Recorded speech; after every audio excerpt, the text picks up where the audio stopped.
we are in a new video. It's Ale speaking, and today we will build a BF-109 in the G6 version together. The starting point is an Eduard Weekend Edition kit, to which I will add some aftermarket parts.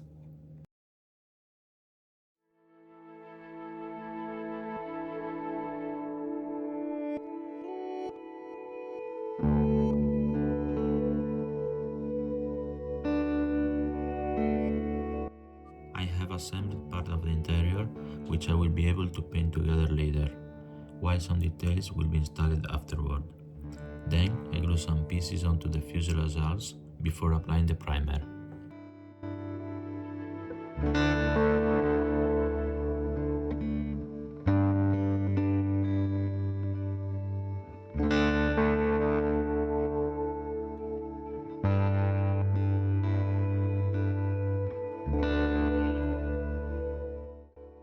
The color used for the interior of this G6 is RLM66, which was introduced on the 109 with the G version. Before that, the interiors were painted in RLM02.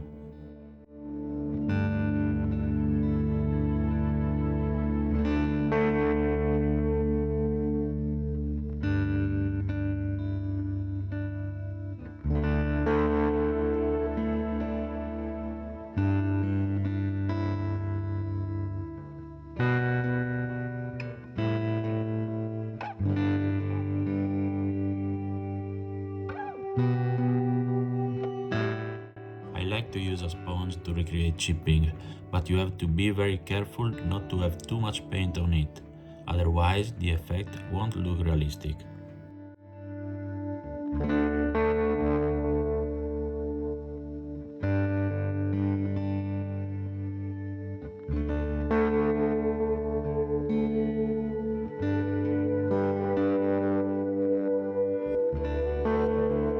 I tried using this pencil to lighten the edges of the cockpit as if it were a dry brush. Maybe I'm using it the wrong way, because I didn't get exactly the result I wanted. Do you have any tips?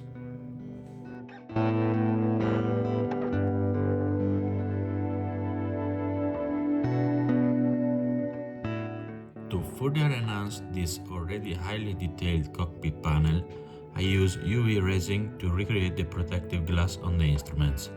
Just a small drop on each instrument and a few seconds under the UV lamp, and that's it.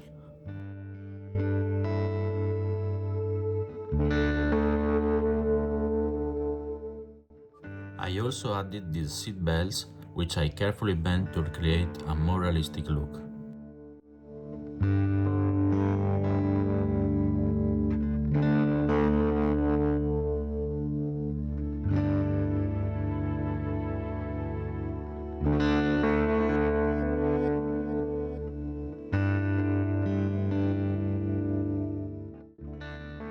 I used light sienna and burnt amber pigments to weather the cockpit. Sometimes the effect might seem a bit exaggerated, but I think it can be quite realistic considering the tire fields were almost always dirt strips.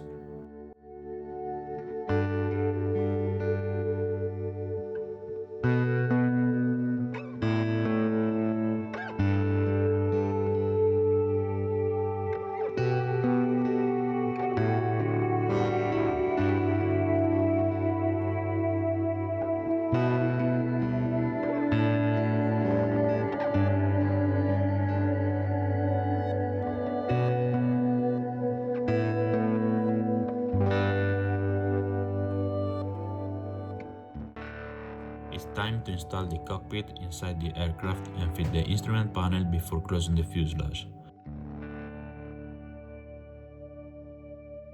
The precision of all the components in this Eduard kit is truly amazing, easily on par with Tamiya.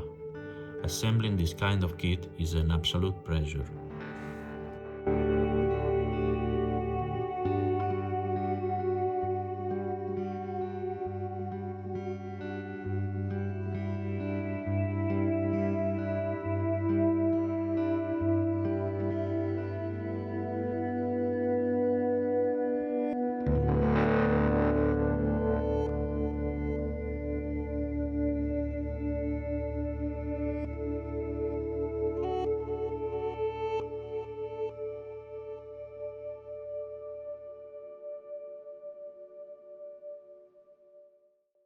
As you can see, there are no significant gaps once the parts are in place, which makes the modeler's jobs much easier when it comes to finish the model before the painting stage.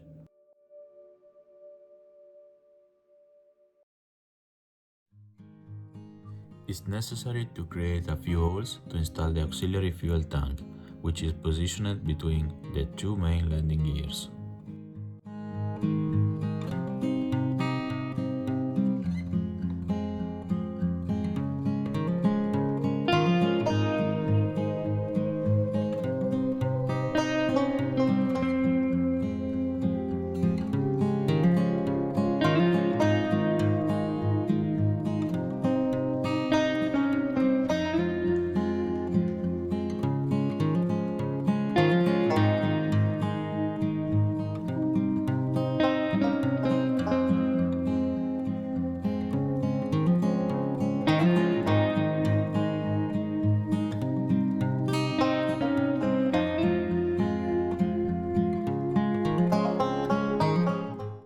With the wings installed, you can now recognize the beautiful silhouette of the BF-109.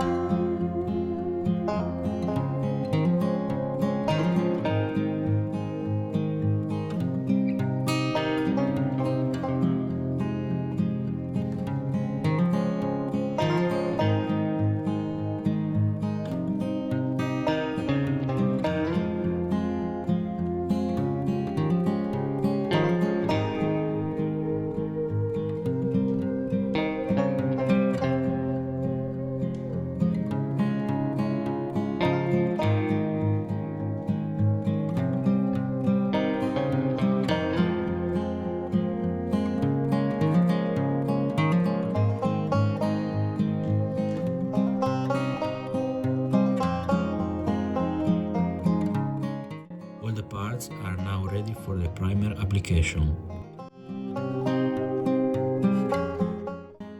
I gently sand the entire aircraft with a very fine grit to make the surface smoother and ensure that no imperfections are visible when painting begins. This step will also be repeated after the pre-shading.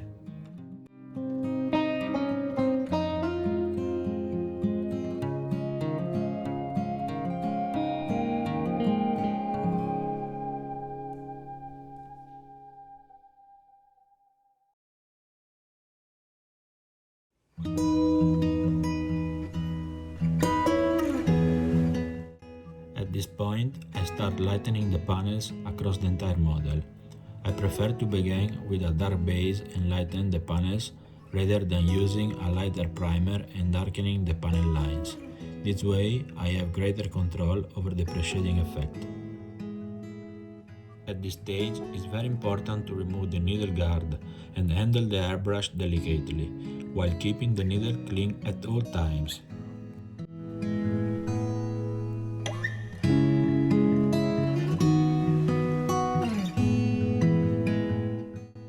It's now time to apply the paint to the lower surfaces, the fuselage and the leading edges of the wings. For this aircraft, a model that was operational in 1943, the scheme used will be what the Luftwaffe called the air superiority camouflage, with RLM-76 for the lower surfaces and RLM-74 and RLM-75 for the upper surfaces.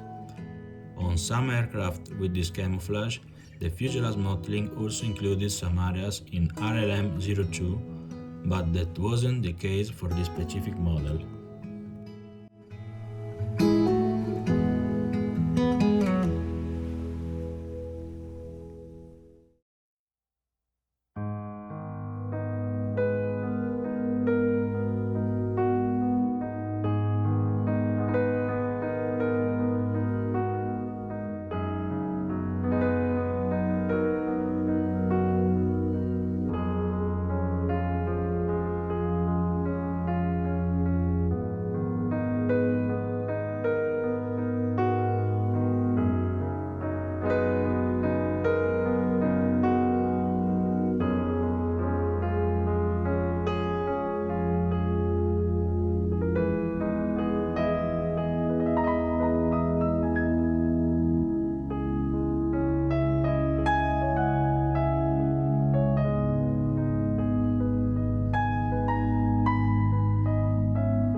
masks to recreate the wavy pattern on the leading edge of the wings, which was typical of some German aircraft from that period.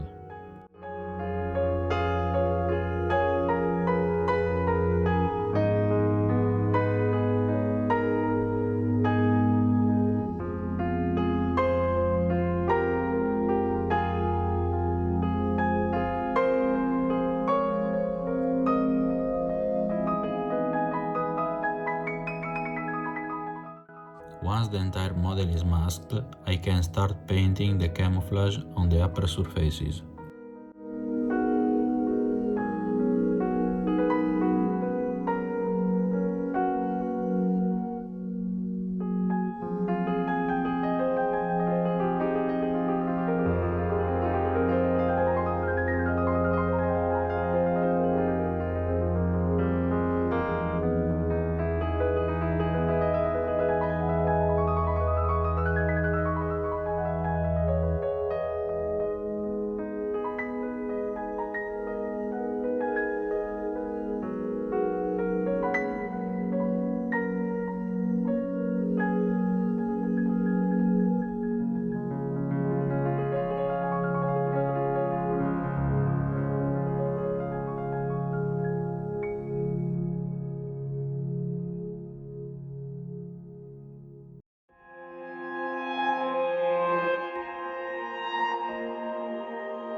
I hope you are enjoying my work.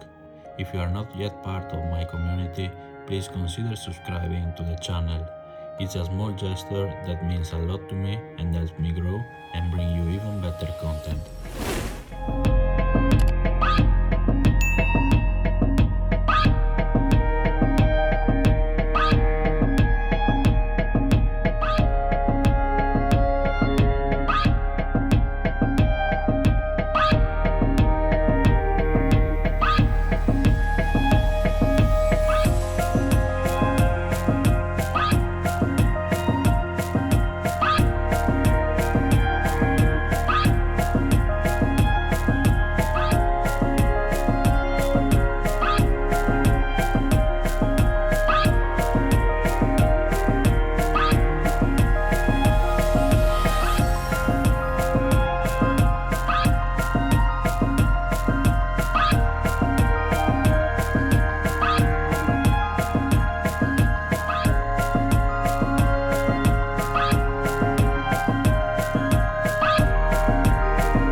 Wow, it's great to see the model clean and without any smudges when removing the masks.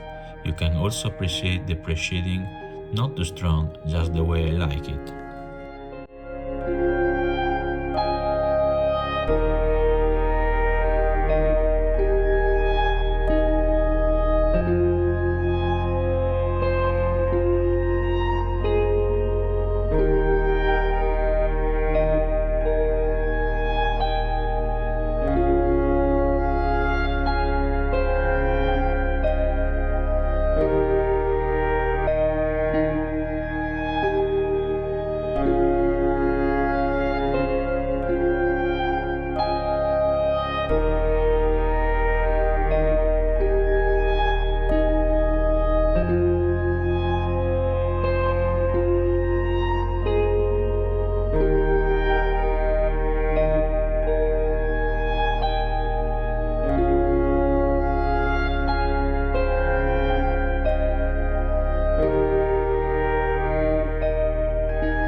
It's a good result.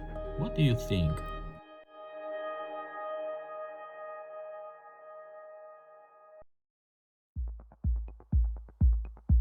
Now it's time to apply the decals, and as with every Eduard kit, there are really a lot of them.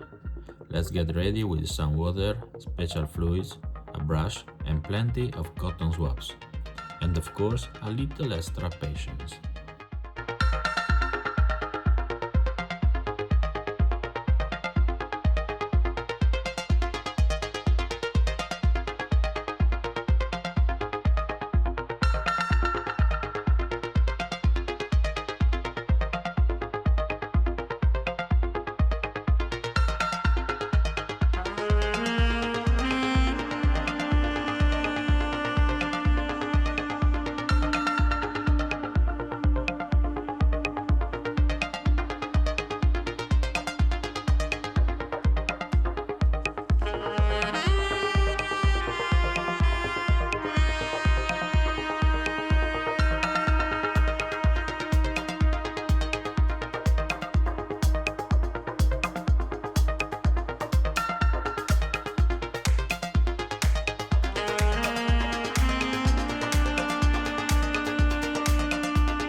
These decals have a protective film that can be removed after 24 hours using some water and a pair of tweezers with plastic tips.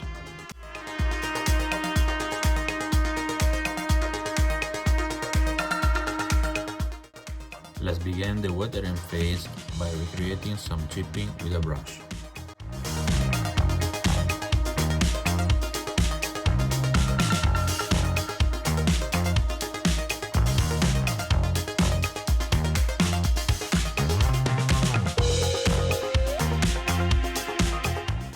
Next, I'll apply a wash with a dark panel liner.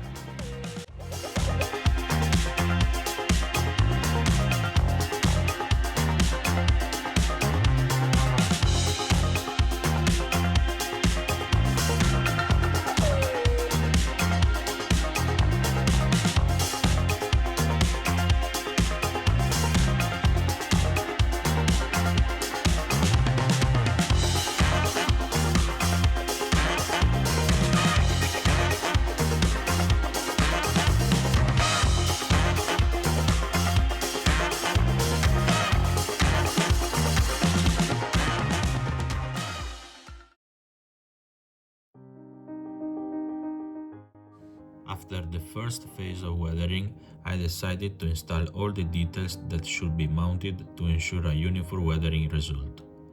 From other details that can be weathered separately, such as the landing gears, assembly will be done at the end to avoid them getting damaged while handling the model.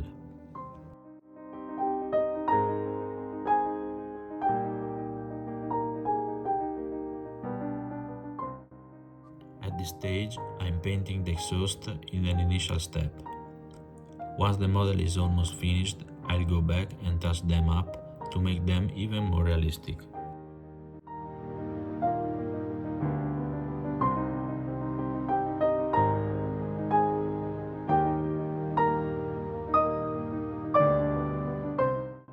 And now, a long session of oil painting. With this technique, I apply small amounts of painting onto the surface of the model and then blend them using enamel thinner to simply create specific effects. Each color can be layered to add depth to the finish until the process is completed, according to one's discretion. The goal is to show the observer a level of detail within the paintwork in a more or less intense way, while trying to convey information about the subject being built through its paintwork.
same work with oils is done on the upper surface as well.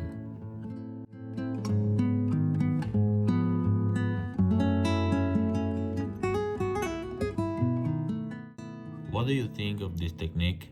Let me know your opinion in the comments. Do you use it as well?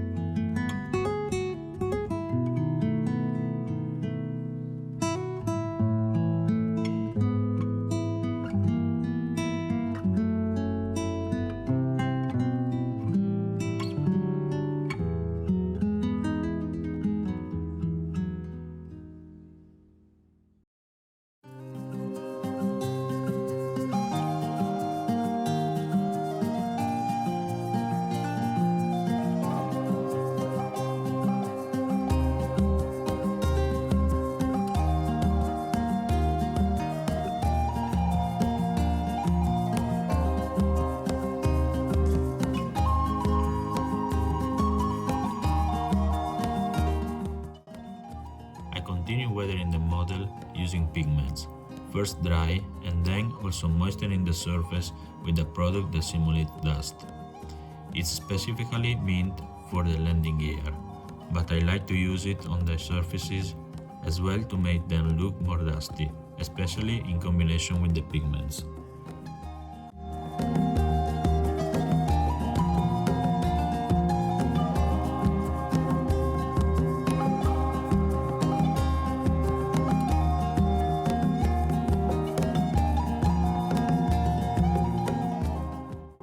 I add more mud, flattening it with a toothpick, and then I tone down the larger drops to bring the effect in line with the scale of the model.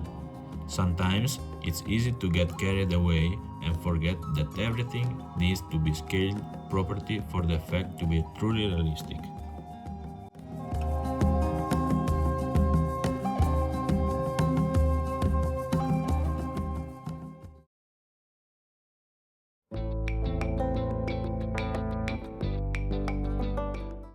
Once the weathering of the model is complete, I apply the same techniques to the details that are yet to be glued.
I glue the final pieces, including the antenna wire, apply 2 coats of matte clear varnish and remove the canopy masks.